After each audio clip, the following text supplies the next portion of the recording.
Kozhikode medical കോളേജിൽ മരുന്ന് വിതരണം നിലച്ച് 10 ദിവസം പിന്നിടുമ്പോഴും പ്രശ്നത്തിന് പരിഹാരമായില്ല. വിഷയത്തിൽ സർക്കാരിന്റെ അടിയന്തര ഇടപെടൽ ആവശ്യപ്പെട്ട് MK രാഘവൻ MP നടത്തുന്ന ഉപവാസം തുടരുകയാണ്.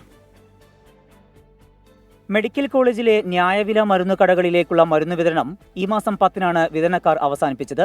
ഒക്ടോബർ വരെയുള്ള കുടിശ്ശിക തന്നു തീർക്കാതെ മരുന്ന് വിതരണം പുനരാരംഭിക്കില്ലെന്ന് വിതരണക്കാർ നിലപാട് കടുപ്പിച്ചതോടെ മെഡിക്കൽ കോളേജിലെ മരുന്നുക്ഷാമം രൂക്ഷമായി. പരിഹാരം ആവശ്യപ്പെട്ട് MK രാഘവൻ MP നടത്തുന്ന ഏകദിന ഉപവാസം രാവിലെ 8-ന് ആരംഭിച്ചു. പാവപ്പെട്ടവർക്ക് ഏക ആശ്രയം മെഡിക്കൽ കോളേജാണ്. പക്ഷെ അവർക്ക് പോലും ചികിത്സ നിഷേധിക്കപ്പെടുന്ന ഒരവസ്ഥയാണ്. എന്ത് ചെയ്യാൻ പറ്റും? ഗവൺമെന്റ് ഒന്നും അനങ്ങുന്നില്ല. ഞാൻ 3 ആഴ്ച മുമ്പ് മുഖ്യമന്ത്രി കത്ത് കൊടുത്തതാണ്, ആരോഗ്യമന്ത്രി കത്ത് കൊടുത്തതാണ്, കലക്ടറോട് പറഞ്ഞതാണ്. ആർക്കും ഒരു ഉത്തരവാദിത്വമില്ലാത്ത രീതിയിലാണ് പെരുമാറ്റം മുഴുവനും. എന്ത് ചെയ്യാൻ പറ്റും? ഉപവാസം മുൻ മന്ത്രി ഡോക്ടർ MK മുനീർ MLA ഉദ്ഘാടനം ചെയ്തു.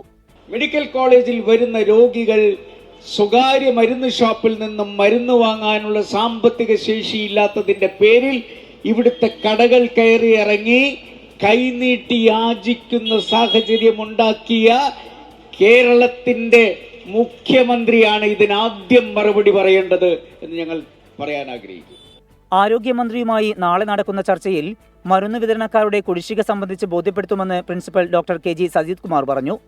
9 മാസത്തെ കുടിശ്ശികയായ 90 കോടി രൂപ ലഭിക്കാനുള്ള സാഹചര്യത്തിലാണ് വിതരണക്കാർ മരുന്ന് വിതരണം അവസാനിപ്പിച്ചത്. മരുന്ന് ക്ഷാമത്തിന് പരിഹാരം കാണുന്നതുവരെ സമരം തുടരാനാണ് കോൺഗ്രസ് തീരുമാനം. മറ്റ് പ്രതിപക്ഷ പാർട്ടികളും സമരം ഏറ്റെടുത്തിട്ടുണ്ട്. കോഴിക്കോട് നിന്ന് രാജേഷ് വെള്ളരിക്കുണ്ടിനൊപ്പം സമീർ സി മുഹമ്മദ്, 24.